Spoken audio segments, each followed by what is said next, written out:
Bismillahirrahmanirrahim. Assalamualaikum warahmatullahi wabarakatuh.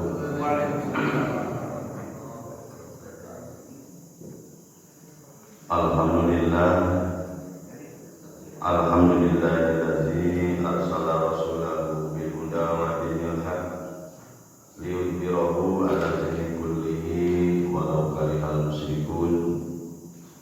Asyhadu an la ilaha illallah wahdahu la syarikalah wa asyhadu anna Muhammadan abduhu wa rasuluh. Wallahu ta'ala bil Qur'anil karim. A'udzu billahi minasyaitonir rajim. Bismillahirrahmanirrahim. Innal ladzina kafaru ba'da imanihim summa zadu kufra lan tuqbala taubatuhum wa ulaika humudz dhallun. Shadaqallahul azim. Hadirin rahimakumullah, alhamdulillah pada subuh kali ini kita masih diberikan kesehatan, diberikan kekuatan untuk sama-sama menghadirkan seluruh jiwa raga kita dalam rangka melaksanakan perintah Allah Subhanahu wa taala, yaitu salah satunya adalah sholat subuh berjamaah. Dan ini merupakan satu amal yang dikatakan ringan ringan bagi orang yang sudah terbiasa, dikatakan berat memulai bagi orang yang tidak terbiasa. Kenapa seperti itu? Karena Allah berfirman dalam Al-Quran yang sering kita baca, wasta'inu bisabri wassalah wa innaha lakabiratun illa 'alal khashiyin. Itu yang selalu menjadi moto kehidupan kita. Begitu berat mau sholat, nah itu karena Al-Quran pun juga menjelaskan seperti itu. Tapi ketika merasa ringan, ya itu alhamdulillah gitu kan. Hakikatnya itu anugerah dari Allah Subhanahu wa taala diberikan kepada kita semua. Jadi patut kita syukuri semua ketika kita hadir di masjid melaksanakan sholat berjamaah, dan itu merupakan anugerah yang diberikan oleh Allah yang setiap saat yang harus kita syukuri. Karena tidak semua orang ajam nama terus ayah memang malam mungkin pada subuh mungkin gitu pada sholat subuh berjamaah di Al-Muhajirin. Ada juga malam dalam direncanakan tapi tahu-tahu kesiangan, tidak menutup kemungkinan terjadi seperti itu. Jadi sekali lagi kita hadir, kita melaksanakan perintah Allah di masjid yang di rumah Allah ini ya, karena undangan Allah begitu kan ya. Namanya juga rumah Allah, tidak sembarangan orang yang bisa masuk ke rumah Allah. Yang ke rumah Allah Pak pada namuka pacar atau gitu kan dengan terkelah dari kapal RW sampai tadi RW nanti. Nah ini rumah Allah kan, namun rumah Allah dengan sudah jelas. Ya itulah orang-orangnya pun juga pilihan Allah. Dan mudah-mudahan kita semua yang hadir di sini juga termasuk salah satu pilihan Allah Subhanahu wa taala. Amin ya rabbal alamin. Hadirin rahimakumullah, sehingga kita akan paham tentang akan apa namanya itu nilai yang akan diketahui oleh manusia. Setidak-tidaknya ada 4 perkara. Yang pertama, nilai itu akan diketahui oleh orang-orang, kemudian nilai-nilai yang di masa tua itu pasti akan terasa ketika kita sudah tua. Makanya kalau kita melihat anak-anak muda yang lari begitu kan, karena kita sudah punya pengalaman menyayangkan begitu. Nah, ketika dia masih muda itu tidak terasa bahwa menyia-nyiakan waktu itu begitu sangat sangat berharga sebetulnya. Nah, pas kita sudah tua, saya kalau kita kembali lagi kepada usia muda seperti mereka, kemungkinan kita pun juga akan berbuat tidak seperti kita dulu. Yang kedua tentunya ketika kita diberikan keselamatan itu akan merasa keselamatan itu bernilai ketika seseorang itu sudah diberikan musibah.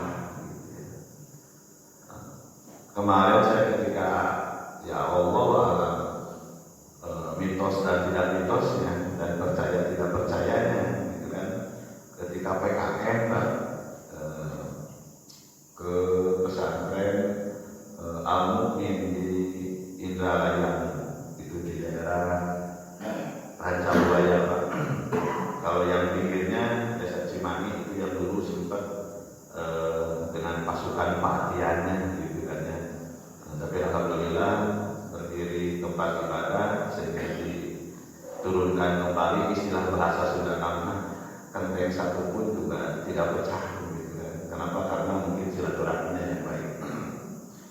Nah ketika melaksanakan PKM di situ saya mewanti-wanti kepada adik-adik mahasiswa gitu kan, tolong kalau ke sana Pak pengennya boncengan gitu apa, pakai motor sampai beli Pak gitu. Ya seneng Pak walaupun usia mau 60 gitu dari seneng, apalagi ini sama anak muda gitu. Jadi seakan-akan waktu jalan-jalan menolak tua lah begitu kan Pak. Nah suatu saat kita berhenti di warung makan namanya di sana ada, kalau yang kesana pasti sebelum Halimun yang sering di media sosial Pak Anten itu namanya.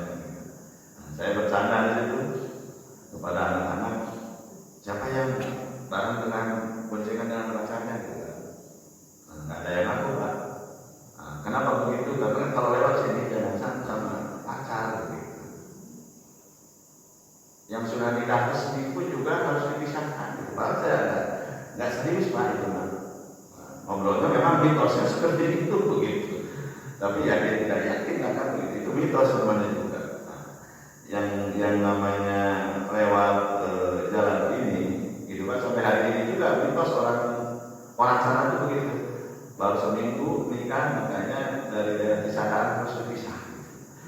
Apakah syirik dan tidaknya yang jelas kalau saya mohon maaf ya, kalau itu diyakini bisa menjadi musyrik sih sebetulnya.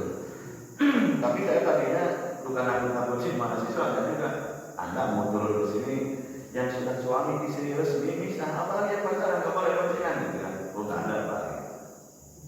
Semuanya ya ada juga yang boncengan tapi biasa itu karena membantu perempuan oke lah dikawal oleh teman-teman. Dosen juga ada yang itu juga. Nah, yang diam itu padahal dia itu mohon maaf tanda kutip mungkin dengan pasangannya gitu kan ya. Ya saya tidak tahu. Itu setelahnya makan di apa ya di warung makan gitu kan, dia tuh blank saja begitu mudun itu tidak sadar begitu ceritanya itu begitu. Kenapa? Karena saya tanya tahu-tahunya sudah dibawa ke rumah sakit Garut gitu. Nah, jadi ketika makan kata dia itu setelahnya saya kok bisa ada di rumah sakit, ketika makan itu nggak sadar saya makan di sana itu gitu. Kenapa begitu kan? Sampai ini ditanya begitu siapa gitu. Akhirnya anak-anak itu Pak kalau tidak diluruskan itu menjadi mitos Pak gitu. Kenapa? Karena ceritanya kan seperti itu. Akhirnya ditarios di rumah sakit juga di puskesmas di sana. Alhamdulillah orangnya sudah celaka. Alhamdulillah kenapa? Biasanya Pak yang jatuh di situ langsung ke jurang itu tidak hidup Pak. Nah, akhirnya beliau dibawa ke rumah sakit baru sadar di rumah sakit. Padahal saya ditanya di puskesmas itu, gimana kamu ya Pak? Gitu. Tapi ketika itu saya nggak sadar Pak dari atas itu sudah ngebleng. Pak saya bercanda Pak. Ya kayaknya anak-anak muda itu harus dibawa ke mitos-mitos begitu kan. Cuma kalau mitosnya ketulusan Pak, lebih sih takut karena sidiknya begitu kan.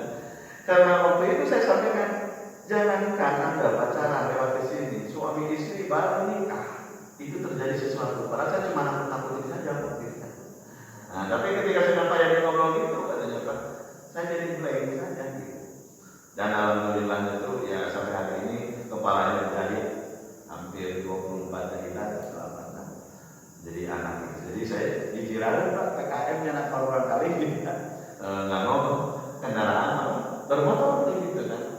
Nah, tapi setelah itu ada mitos-mitos tersendiri dan itu memang sekarang orang ini terjadi sebuah diyakini tidak diyakini tidak. Bagi orang-orang yang syirik itu diyakini dan itu dijadikan sebuah mitos. Nah, nilai positifnya mungkin ya, nilai positifnya tapi tidak dikaitkan dengan akidah. Ya, setidak-tidaknya sama saja kalau kita mau ke pemijahan, ya kan? Ya. Nah, ke pemijahan kan adalah tidak boleh merokok. Itu Pak, habis ketika orang ke pemijahan daerah itu berhenti kalau merokok. Bukan berarti takut apa-apa begitu kan? Jangan gitu kan? Kenapa? Padahal itu saya ngobrol dengan orang tua, Pak, kenapa itu mitosnya apa sih tidak boleh pakai rokok? Biar terpelihara Pak lingkungannya. Biasanya yang merokok itu suka dibuang untuk sembarangan, kan begitu. Nah, artinya ketika masuk ke daerah yang sering disakralkan begitu, dibuatlah mitos, akhirnya mohon maaf dalam kutip begitu kan. Terjadilah intinya supaya untuk memelihara lingkungan di situ. Nah, hadirin rahimahullah, dari cerita itu mungkin di sini bahwa keselamatan itu akan terasa nilainya itu ketika seseorang itu sudah kena musibah. Dan hari ini sehat, maka kena musibah mah biasa-biasa saja begitu kan. Jadi nilainya keselamatan itu akan terasa oleh orang yang kena musibah. Jadi kalau kena musibah pun ya sehat. Terus kena musibah maka umumnya sholat berjamaah di Masjid Al-Muhajirin gitu. Ya kan itu banyak orang yang menangis yang tadinya jarang sholat berjamaah, ketika kena penyakit tertentu dia menangis ingin sholat berjamaah. Bahkan banyak yang masalah. Kalau saya bisa sembuh lagi, saya akan sholat ke Masjid Al-Muhajirin. Contoh ini banyak itu. Dari kalau dari kamar ya sehat kamar awalnya. Nah, itu kan biasa. Nah, pada itu dikatakan bahwa dalam Nasrul Ibadah itu dalam bab 4 disampaikan bahwa ada 4 perkara yang nilainya hanya diketahui oleh 4 orang. Jadi yang itu ketika masa muda, nilai begitu bermakna masa muda itu ketika kita sudah tua. Yang kedua, orang yang kena nilai dan kesehatan itu ketika kita sudah kena musibah, dan keselamatan itu dan kesehatan itu bernilai ketika seseorang sakit. Jadi kalau keselamatan itu kita jalan ke daerah Condong begitu ya, kita jalan ke daerah Garut, ke Tasik begitu. Nah, begitu kena sesuatu musibah baru terasa bahwa keselamatan itu begitu terasa nilainya itu ketika seseorang kena musibah dan kesehatan ketika sakit. Nah, bernilainya kehidupan ini terasa ketika orang itu sudah mati.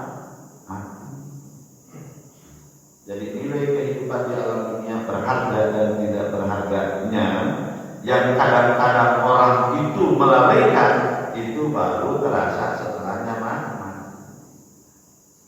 Maka Allah dalam Al-Quran menjelaskan yang sering saya sampaikan, al-haqqu takasur hatta zurtumul maqabir kalla saufa ta'lamuna summa kalla saufa ta'lamun kalla law ta'lamuna ilmal yaqin. Sehingga Allah mengingatkan dengan 3 kalimat itu. Al-haqqu takasur hatta zurtumul maqabir. Jadi ingatlah bahwa manusia itu akan terlena dengan keindahan dunia ini. Kan ada CS atau teman atau pimpinan lagi. Sebelum tertangkap, pegawainya luar biasa kan gimana? Sudah tertangkap gitu, baru nangis sama korek gitu. Itu baru di dalam petugas Muhammad sesama manusia yang masih punya nurani, Pak. Dicatat cuma di modal dikirim ke kamera kayak gini kan itu, nangis kan? Itu kebayang. Yang namanya orang yang tadinya dia disuruh puasa tidak puasa, disuruh sholat tidak sholat, sudah punya kemampuan dia berzakat tidak mengeluarkan zakat, harus berbuat baik dengan tetangga, sehingga Rasulullah menjelaskan dalam hadisnya, malam yang tabi ambil muslimin palaisan. Barang siapa orang yang tidak peduli terhadap sesamanya, kata Nabi, nah itu bukan golongan umatku. Dan itu disampaikan bukan 1 kali 2 kali, ratusan kali. Biasa-biasa saja. Tetapi tatkala sudah menghadap Allah Subhanahu wa taala, maka begitu bermakna kehidupan itu setelah seseorang itu sudah mati. Jangankan sudah mati, baru ketangkap sekarang di Morogoro di kamera, nangis. Apa arti kendaraan yang banyak? Apa arti motor yang banyak? Tabungan uang miliaran. Ketika tertangkap itu seakan-akan hidup itu tidak ada maknanya, tidak ada nilainya. Nah gitu.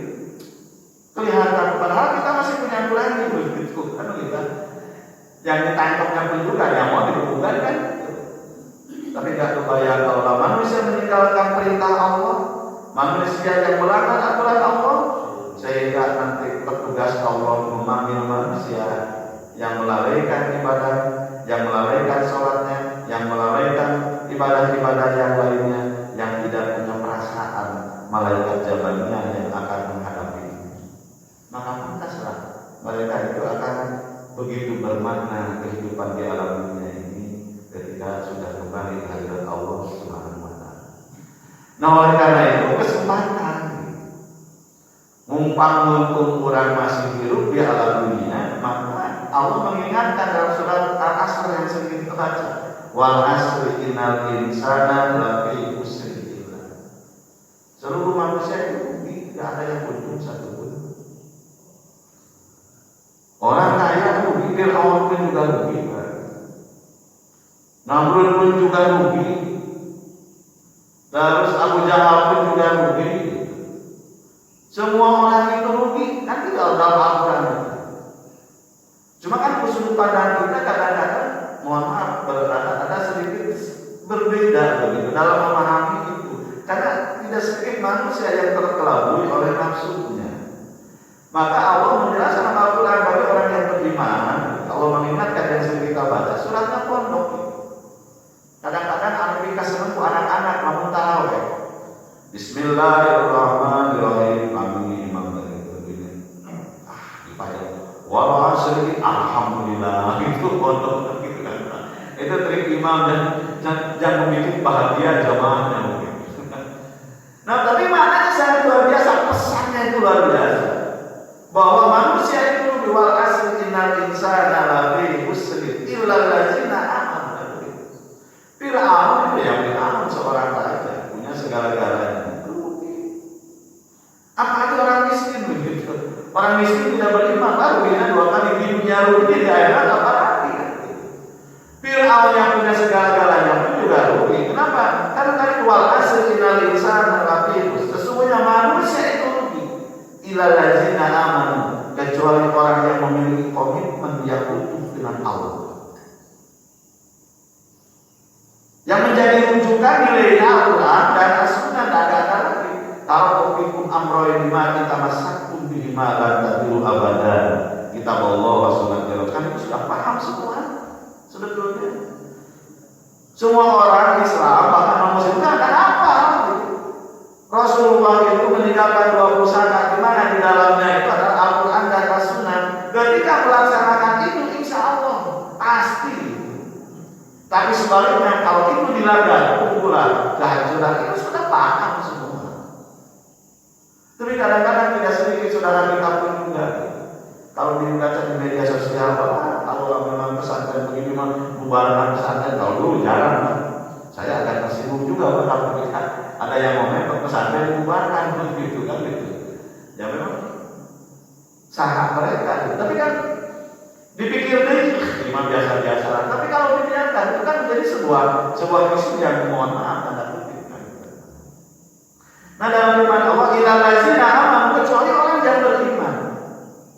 Apa arti iman itu ya? Tasdiqun bil qalbi bima ja'a bihi Nabi sallallahu alaihi wasallam. Membangun sebuah komitmen yang utuh, kesadaran diri kita dari mulai ucapan dan mulai etikat ucapan dan perilaku kita sesuai dengan apa? Dengan apa yang dicontohkan oleh Rasulullah yang dari desainnya ada di dalam apa?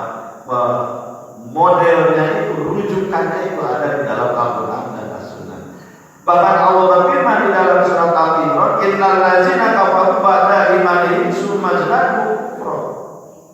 Bahkan kalau seseorang mempermainkan innal ladzina kafaru, sesungguhnya orang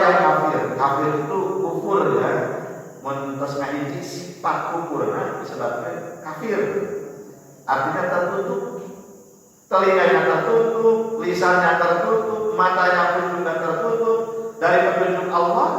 Innal ladzina kafaru sawa'un 'alaihim a anzartahum am lam tunzirhum la yu'minun. Diajak dicari-cariyosan begitu. La yu'minun, mereka tidak akan beriman. Kenapa? Karena keimanan itu, mohon maaf, itu hak prerogatif Allah. Seandainya orang tua kena maksa, ustaz kena maksa, kita memaksakan saudara kita supaya mengerti dan paham tentang aturan-aturan Allah dan Rasulnya. Karena kalau tanpa ada petunjuk Allah, ya mohon maaf, tidak akan mereka itu melaksanakan apa yang diperintahkan Allah dan Rasulnya. Nah, innal ladzina kafaru, sesungguhnya orang yang kufur itu punya sifat, karakter menolak aturan Allah. Kemudian dilaksanakan aturan Allah, makanya Islam hanya berbicara sholat, berbicara apa? Puasa, haji, infak, dan sedekah begitu. Kalau berbicara yang lain-lainnya lagi, pokoknya mengurus negara Islam atau kita sangat. Nah, mohon maaf, Rasulullah SAW mengatakan rahmatan lil alamin itu karena posisi Rasulullah ketika saat itu beliau menjadi waliul amri selain dari Rasul, dan beliau itu sebagai pemimpin. Nah, di sini ayat ini innal ladzina kafaru, sesungguhnya orang-orang yang kufur kafaru ba'da imanihi, setelahnya dia beriman, sumastaru kufur. Dia itu kufur, mempermainkan gitu kan. Kan banyak orang yang berilmu, orang yang memiliki ilmu, bukan orang yang berilmu. Orang yang memiliki ilmu mempermainkan aturan yang benar bikin salah, yang salah bikin benar. Maka ada satu buku yang agak besar dan saya sampaikan juga, ada sebuah pertanyaan, apakah Tuhan masih ada? Kan ada satu buku saya baca. Nah, itu yang biasa radikal itu judulnya. Tapi setelahnya dibaca, Pak, ya kondisinya tidak cocok dalam kondisi sekarang. Banyak orang mengaku Islam begitu, tapi tidak merasakan Allah itu hadir gitu, Pak. Agamanya Islam, korupsi jalan terus. Agamanya Islam, tidak jujur. Agamanya Islam, sholat anak. Agama Islam banyak mengkhianati. Nah, kalau seperti itu begitu.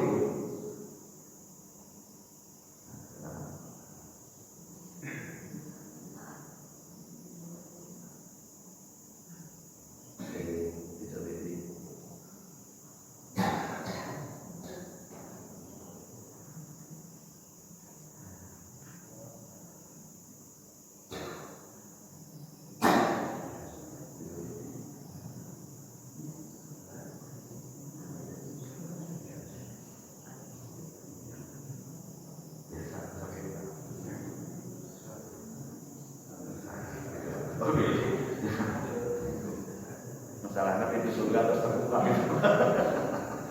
Ya,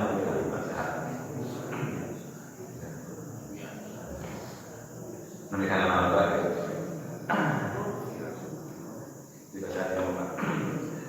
Jadi kembali kepada permasalahan tadi, ada buku karena apakah Tuhan masih ada? Memang ekstrim juga Pak dulu.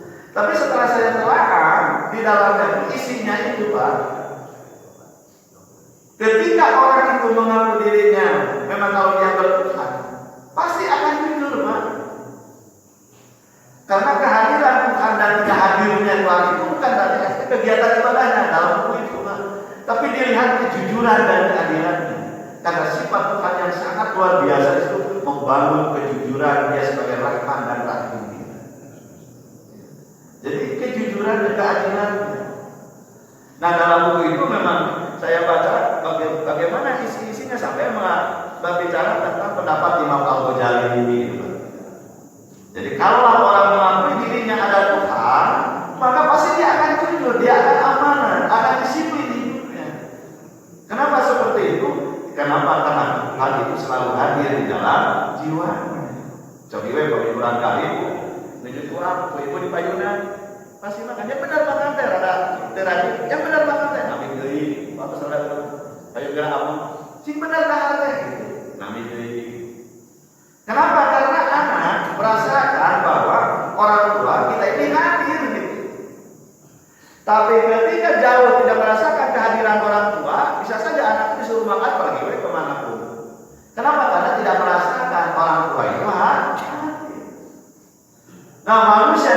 bumi ini kenapa berperilaku melanggar aturan Allah? Itu karena dia tidak merasakan kehadiran Tuhan. Bagi dirinya seakan-akan Tuhan itu tidak ada. Gitu. Nah, Allah menjelaskan dalam firman-Nya, innal ladzina kafaru, sesungguhnya orang-orang yang kufur ba'da imanihim sumazdadu kufran. Setelahnya iman, dia kufur lagi. Kan kufur itu mempermainkan agama, itu termasuk orang yang kufur, bahkan gitu. Bagaimana sehingga Rasulullah ketika menerima ayat ini sampai nangis, Bu? Karena nanti ayat kemudian banyak orang mempermainkan agama Allah, banyak mempermainkan nilai-nilai keimanan. Pagi bisa beriman, siangnya itu kufur lagi, gitu kan? Terus itu. Dan itu harus dijaga, harus hati-hati. Maka Allah berpesan dalam firman-Nya, sesungguhnya manusia itu rugi di hadapan Allah kecuali orang yang beriman. Di situ ilal ladzina amanu wa aqimus sholihat wa tawashaw bil haqq wa tawashaw bis sabr. Sehingga diawali dengan wal asri. Innal insana lafi khusr wal asri, demi masa. Karena manusia itu banyak terlena meninggalkan nilai-nilai keimanan. Maka di dalam ayat ini, ketika Rasulullah menerima wahyu, sumazdadu kufran lan tuqbala taubat. Bahkan Allah tidak akan menerima taubatnya bagi orang yang mempermainkan agama Allah. Kan ayat. Nah, jawab yang pintar. Ya pintar bicara kebenaran, tapi belum tentu dia melaksanakan nilai-nilai kebenaran. Makanya orang yang alim, di sini dijelaskan, laisal alim alladzi ya'tul khairat wasarra. Tidak dikatakan orang yang alim cuma pandai bicara kebenaran dan berbicara tentang kebatilan. Bukan orang alim. Bahkan di dalam Al-Qur'an Allah menjelaskan kaburomatan indallahi amtaqulu ma la tafalun. Orang yang berbicara kebenaran tapi dia tidak mau melakukan kebenaran itu, kaburomatan indallahi amtaqulu ma la tafalun. Makanya saya bersilaturahmi dengan salah satu sesepuh. Pak, gimana kondisi sekarang ini? Mohon maaf Ustaz, kalau tidak ada pertolongan Allah, negeri kita itu semakin lama akan hancur. Itu Pak ngobrol hapus. Syukuri ya, mohon maaf. Ya. Karena orang yang pentingnya itu diam. Jadi hancurnya itu bukan karena mereka hebat, itu kata Umar bin Khattab. Karena kalau tidak salah, karena orang yang pintarnya, orang yang ngertinya itu adalah dia. Kalau bukan karena pertolongan Allah kemarin itu silaturahmi kadang itu, ya kita sering-sering berdoa. Orang yang rajin ke masjid, habis sholat subuh, terkengeng sombong, doa kita mau diri keluarga, doa ke negara gitu Pak. Ya Allah berikanlah. Kenapa? Yang orang terselamatkan dan tetangga kita tidak terselamat. Gitu. Kata beliau. Kenapa dari atas sudah begitu, dari bawah sudah begitu? Banyak orang mempermainkan agama Allah, banyak berbicara tentang kebenaran, tapi dia sendiri tidak melaksanakan nilai kebenaran. Itulah salah satu indikator. Nanti panjang lebar ngobrolnya cuma sakit amalan. Kalau tidak ada pertolongan Allah gitu. Ya karena udah ada rasa malu Bang. Dalam kondisi ini kan tidak ada rasa malu, sudah jelas ini tidak boleh. Orang yang berbuat itu akan diperlakukan seperti ini, tidak ada rasa malu. Jadi kalau orang sudah tidak ada rasa malu berbuat kejahatan, itu mohon maaf. Sehingga dalam hadis Nabi Qawamudunya bi'arba'ati asya, akan berdirinya sebuah negara itu yang hebat. Qawamudunya bi'arba'ati asya, dengan 4 indikator. Bi ilmu ulama, ilmunya para ulama. Jadi bicara kebenaran dan dia mampu menjadi teladan dalam kehidupan. Itu yang susahnya keteladan memang. Yang kedua, imamun adilun, seorang pemimpin yang adil. Bukan seorang pemimpin yang pintar. Dalam hadis imamun adil, seorang pemimpin yang adil. Kenapa? Karena keadilan itu adalah merupakan, makanya kata Sokrates itu, orang itu dia itu bicara tentang Tuhan, ada dan tidak ada Tuhan dalam jiwanya, dia nggak adil nggak dia. Seorang pemimpin itu, kalau dia mampu menampakkan nilai-nilai keadilan, maka Tuhan itu hadir dalam jiwanya, apapun agamanya. Kata betul begitu Pak. Ini mana mereka? Jadi ketika seseorang itu nampak nilai-nilai keadilan pada hakikatnya, dia itu punya nilai-nilai ketuhanan di dalam jiwanya. Walaupun dia beragama tidak ada nilai keadilan, maka dia itu tidak bertuhan. Nah, sampai yang ekstrim ya kayak gitu. Makanya pantas di dalam hadis ini bahwa bukunya dianggap ya syafi'il ulama wa adilul umar adilnya para pemimpin.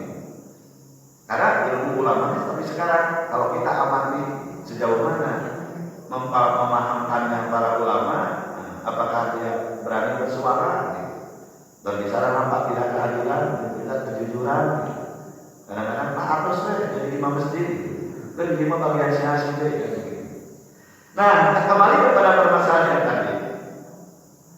Innal ladzina kafaru ba'da imanihim sumazadu kufron lan tuqbala taubatuhum. Mereka itu tidak akan diterima taubatnya. Gitu. Orang yang mempermainkan agama Allah, makanya Rasulullah sampai menangis. Jadi tidak ada kesempatan lagi. Makanya orang yang suka mempermainkan agama, begitu dia pergi ngaco Pak. Itu pasti itu. Terkait aneh Pak. Oh, Pak Kiai, oh, Pak Ustaz, pintar agamanya, ngajinya pintar, dan tidak ada jaminan Pak. Apakah seorang kiai dijamin masuk surga? Nggak ada dalam hadis kiai masuk surga. Nggak ada, hanya orang yang bertakwa. Orang bodoh bertakwa sadar dalam kebodohannya jamin masuk surga. Apalagi orang ngerti. Orang miskin kesadaran dia miskinnya itu dibekali dengan nilai takwa, dia akan masuk surga juga. Begitu kan? Nggak ada satu garansi bahwa orang yang berilmu itu masuk surga, nggak ada, kecuali hanya orang yang bertakwa. Kalau orang yang berilmu masuk surga, mah orang bodoh kayak ular. Surga itu begitu sangat luar biasa. Itu gerbang surga dibukakan oleh Allah Subhanahu wa taala. Modalnya hanyalah takwa. Orang yang awam tidak paham terhadap agama, belajar agama. Pintu gerbang surga terbuka. Gitu kan? Orang yang mengerti begitu, tolong terapkan nilai-nilai keadilan, bicarakanlah, suarakanlah keadilan dan kejujuran itu. Mereka itu jahat bukan karena mereka hebat, karena orang yang mengerti kebenaran itu mereka diam. Nah, itu Pak, kurang yang harus mesti dilakukan. Nah, makanya setelah tumpah atau balumu tidak akan diterima. Makanya sok aneh gitu. Oh, kok kayak ini orang pintar gitu. Dari ilmu tapi geningan gitu. Jangan. Nah, hebat orang yang pintar itu jangan karena manusia. Tuhan itu nggak mau dipermainkan, kan begitu. Jangan begitu ada. Ya, mohon maaf gitu. Kan ada yang bertanya seperti itu. Lihat dalam Al-Quran yang masuk surga ada orang pintar, orang kaya, orang miskin, bukan. Orang yang bertakwa, begitu. Nah, di sini innal ladzina kafaru ba'da imanihim sumazdaru kufran lan tuqbala taubatuhum.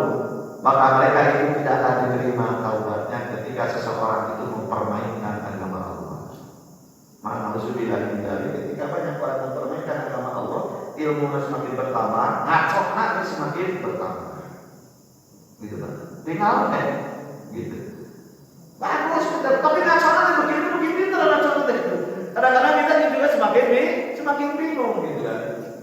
Karena tidak ada semakin bertambah ilmu itu kalau kan petunjuk Allah gitu. Orang akan semakin soleh itu belum tentu. Makanya orang yang berilmu janganlah sombong karena ilmunya. Bisa saja karena ilmunya itu pun juga mohon maaf karena kutip akan membawa kecelakaan kalau tidak dibimbing dengan nilai-nilai keadilan. Makanya selalu diminta pertolongan Allah. Wa ulaika humuz zalimun. Dan mereka itulah orang-orang yang sesat. Jadi orang yang sesat itu yang mana? Yang mempermainkan nilai-nilai ketauhidan, yang mempermainkan nilai-nilai iman. Kalaupun mau, mohon maaf jangan jual agama lah. Nek ngaco gitu. Tapi jangan dibawa-bawa agama. Agama yang suci, lahir dari zat yang maha suci, kok oleh makhluknya dipatuhi. Nah, sekarang lagi musim kan. Adu domba Ustaz sama Ustaz Kiai sama Kiai di media sosial sama. Bapak ini inventarisasi jika nampak yang paling banyak itu gitu. Nah, ya kalau saya melihatnya, ini pada saat itu Kiainya kata ini kamu ini tidak seterusnya. Ini ujung-ujungnya gimana? Ya kan salah satunya, mohon maaf, salah satunya azab di dalam di alam kubur itu kan terbagi 3. Salah satu dari sepertiganya itu adalah ghibah. Yang mempertanggungjawabkan dosa ghibah itu hampir sepertiganya pertanggungjawaban di alam kubur itu gibah. Gibah itu apa? Apalagi sekarang gibah itu kan nggak usah ngobrol hadir kan? Kalau dulu pada gibah itu ngaruh Ridwan, kena bola-bola tetangga kan gitu. Kalau sekarang gibah kan cukup dengan media kemana-mana gitu kan.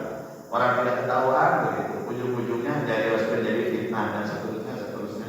Dengan gibah itu harusnya kita menutupi aib orang dengan media sosial justru. Karena sekarang itu bukan berbicara benar dan salahnya Pak dalam sekarang ini. Viral dan tidak viralnya masalahnya kan gitu kan. Kan sekarang kan bukan berbicara benar dan salah.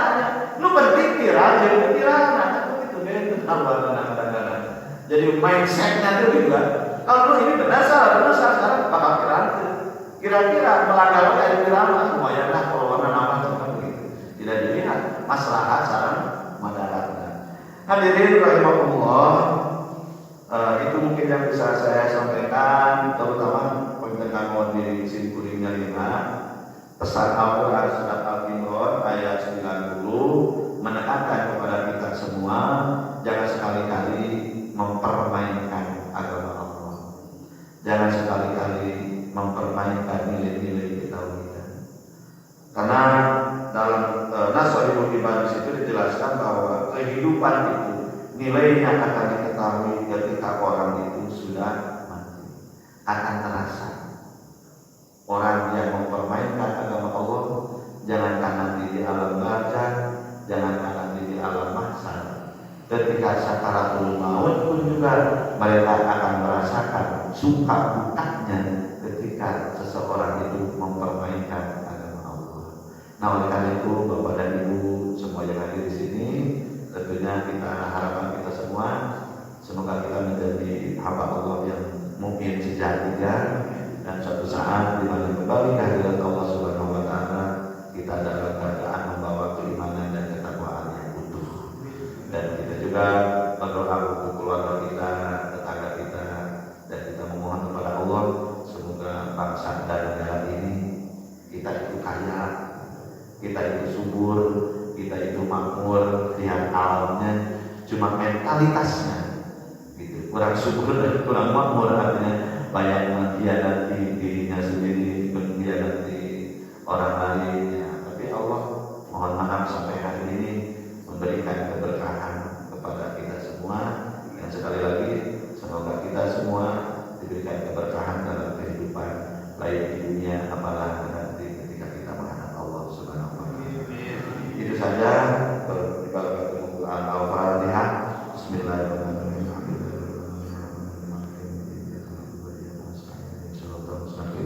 Surah Al-Ladzina